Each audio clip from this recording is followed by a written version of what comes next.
William Shakespeare et René Descartes. Dramaturgie contre philosophie moderne. Qui est William Shakespeare ? William Shakespeare est un dramaturge, poète et acteur anglais baptisé le 26 avril 1564 à Stratford-upon-Avon et mort le 23 avril 1616 dans la même ville. Qui est René Descartes ? René Descartes est un mathématicien, physicien et philosophe français, né le 31 mars 1596 à La Haye-en-Touraine et mort le 11 février 1650 à Stockholm. Il est considéré comme l'un des fondateurs de la philosophie moderne. Sur Dieu. On ne peut pas dire exactement ce que William Shakespeare pensait de Dieu, car il n'a rien laissé d'autobiographique. Cependant, dans ses pièces, on peut trouver des références à la religion et à la croyance en Dieu. Par exemple, Hamlet et Macbeth explorent les thèmes de la culpabilité, de la justice divine et du destin. Dans Le Marchand de Venise, Shakespeare utilise des personnages juifs ou musulmans, ce qui montre une certaine ouverture d'esprit religieuse. Cependant, les pièces de Shakespeare se concentrent davantage sur les comportements et les motivations des personnages humains que sur les questions théologiques. Ses œuvres portent sur les actions et les conséquences des choix des personnages plutôt que sur une question spécifique liée à la religion ou à la croyance en Dieu. Dans sa philosophie, René Descartes accorde une place centrale à Dieu, qui est la source de toute vérité et de toute certitude.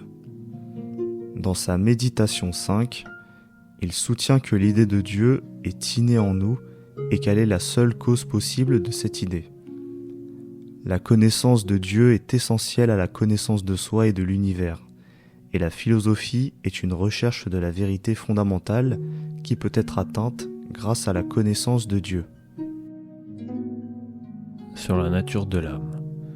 Dans ses œuvres, Shakespeare explore la nature de l'âme humaine à travers des personnages qui expriment des conceptions différentes. Dans Hamlet, la survie de l'âme après la mort et son affection par les épreuves de la vie sont abordées, tandis que dans Macbeth, la culpabilité et la conscience sont centrales. Dans Le Marchand de Venise, le personnage de Shylock est utilisé pour explorer les questions liées à la croyance en l'âme et à l'au-delà. Dans l'ensemble, Shakespeare a une vision complexe et nuancée de la nature de l'âme, reflétant la diversité des croyances et des opinions de son époque. Dans sa philosophie, René Descartes considère l'âme comme une substance immatérielle distincte du corps, responsable de la pensée, de la conscience et de la volonté.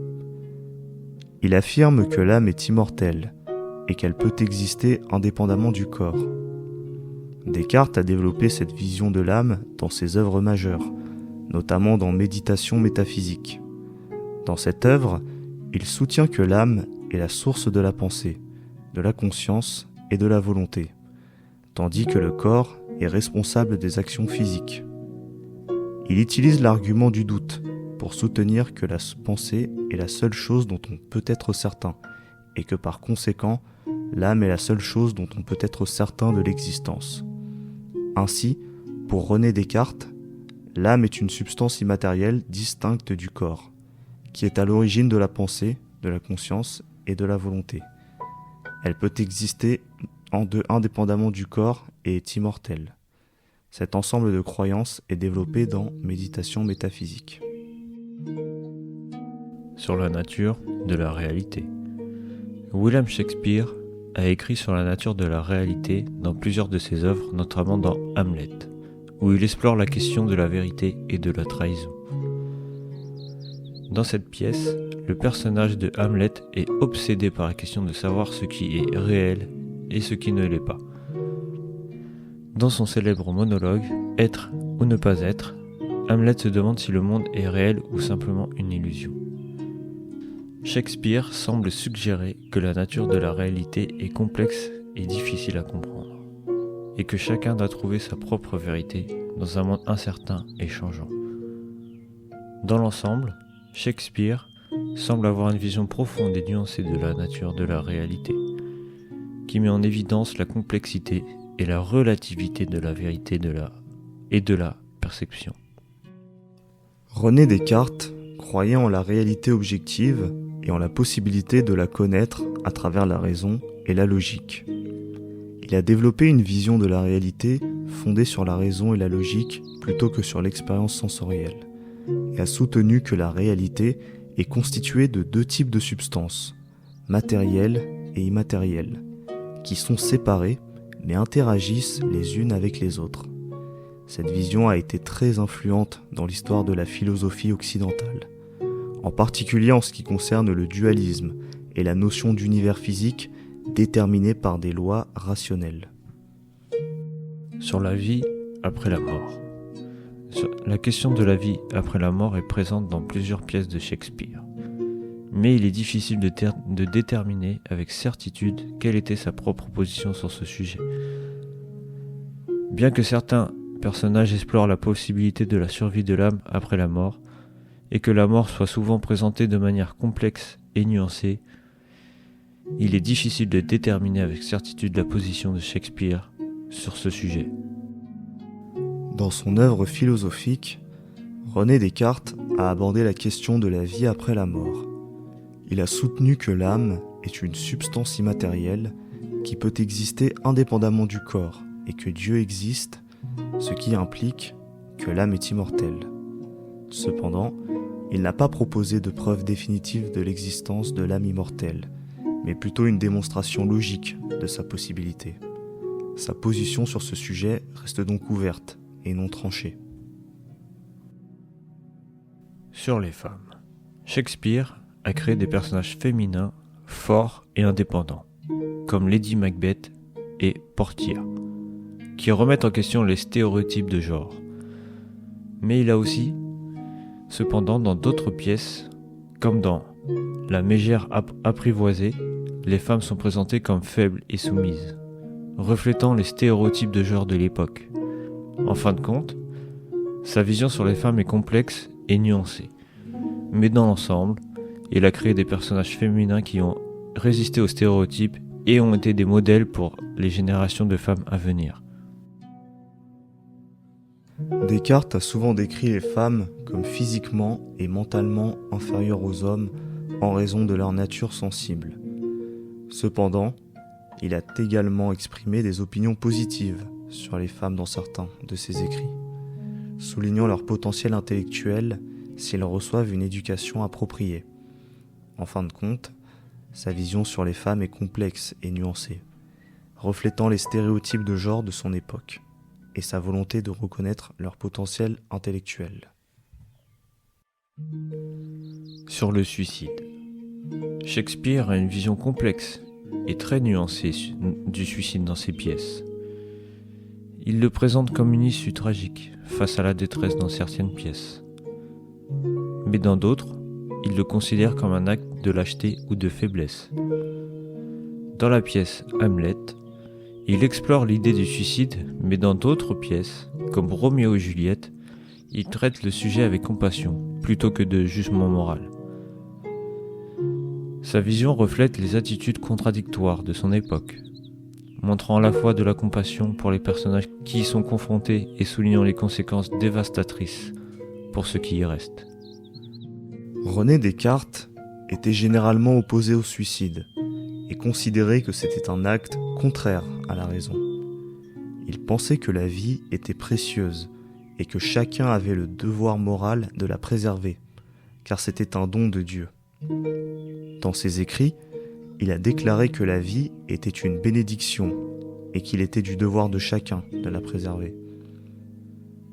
Cependant, il a reconnu que dans des situations extrêmes de souffrance ou de désespoir, le suicide pouvait sembler être la seule issue et ne devait être envisagé qu'en dernier recours. Sur la place de l'homme.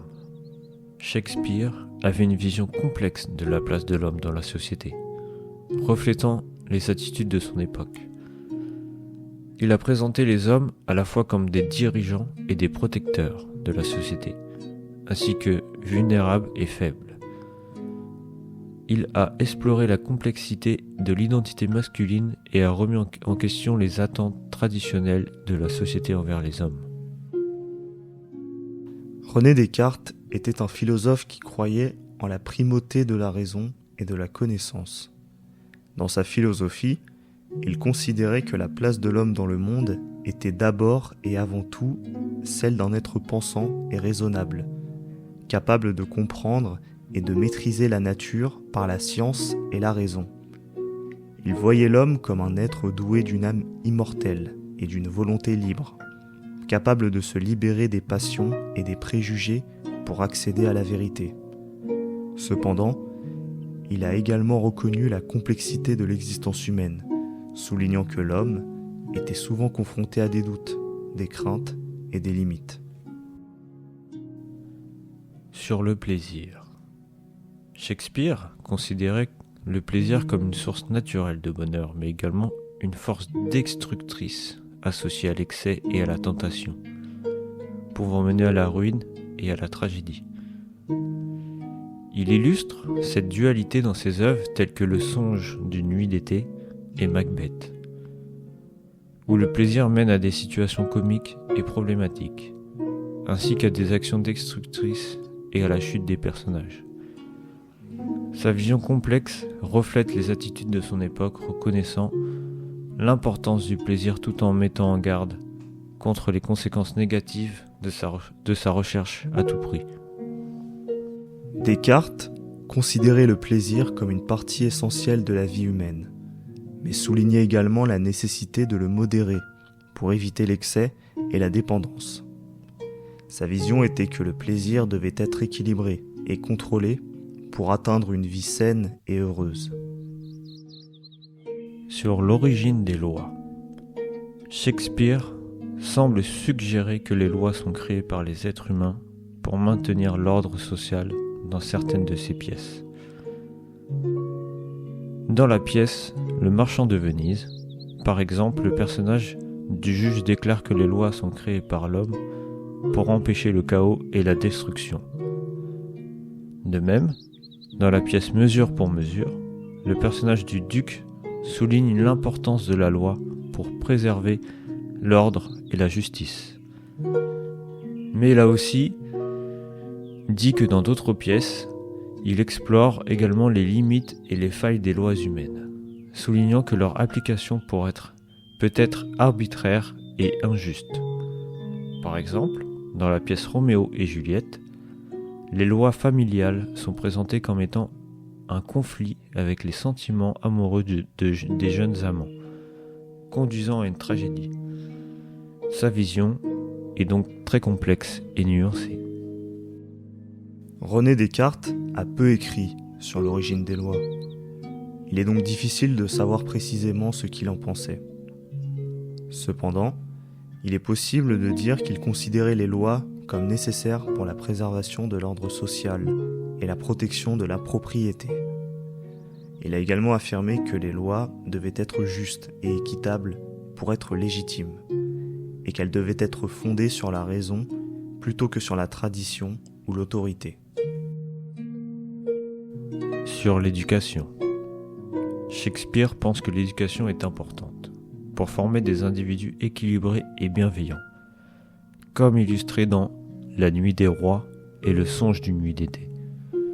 Toutefois, il admet que l'acquisition de la sagesse et de l'intelligence ne dépend pas uniquement de l'enseignement formel, comme le montre le personnage d'Hamlet. Shakespeare reconnaît donc que l'éducation peut aider à former des individus équilibrés et bienveillants, mais qu'elle n'est pas une garantie de succès ou de sagesse. Descartes considérait que l'éducation était essentielle pour former des individus vertueux et bienveillants, et devait être fondée sur la raison plutôt que sur la tradition. Il a souligné l'importance de la méthode et de l'enseignement adaptés à chaque élève pour développer leur esprit critique et leur capacité à raisonner de manière logique. Sur l'esclavage. Shakespeare aborde l'esclavage dans La Tempête et Othello. Il ne glorifie pas la condition d'esclave de Caliban dans La Tempête et dénonce souvent les préjugés et la discrimination envers les personnages de couleur dans Othello. Sa vision de l'esclavage reflète les tensions sociales et politiques de son époque. Descartes a condamné l'esclavage dans ses écrits, affirmant que tous les êtres humains sont égaux en droit et que la liberté est un droit fondamental. Dans son discours de la méthode, il critique la pratique de l'esclavage en affirmant que nous ne pouvons pas, sans rendre témoignage de notre ignorance et de notre barbarie, supposer que chaque homme est par nature le sujet d'un autre. Il considérait l'esclavage comme contraire à la raison et à la morale. Sur l'origine politique. Il n'y a pas de consensus parmi les spécialistes de Shakespeare sur ses opinions politiques ou sa conception de l'origine politique. Cependant, certaines de ses pièces comme Richard III, Henri V abordent des thèmes politiques et historiques tels que la légitimité du pouvoir et la responsabilité des dirigeants envers leur peuple. Dans Le Marchand de Venise, le personnage de Shylock, qui est juif, est présenté comme étant victime de discrimination et de préjugés politiques. Bien que ses opinions politiques personnelles ne soient pas connues avec certitude, les œuvres de Shakespeare montrent qu'il était conscient des enjeux politiques et sociaux de son temps, et qu'il les a explorés dans ses écrits. René Descartes a peu écrit sur le thème de l'origine politique, mais dans ses écrits, il a exprimé l'importance de la stabilité politique et de la justice dans une société. Dans son traité des passions de l'âme, il souligne que les passions et les émotions peuvent influencer les comportements politiques, mais que la raison doit primer pour garantir la paix et la stabilité. Il considère que les lois sont nécessaires pour garantir la justice et le bien-être de tous les citoyens, et que le pouvoir politique doit être exercé avec prudence et équité. En somme, la vision de Descartes sur l'origine politique est centrée sur l'importance de la raison, de la stabilité et de la justice dans la gouvernance d'une société. Et vous alors ? Vous pensez plutôt comme Shakespeare ou comme Descartes ?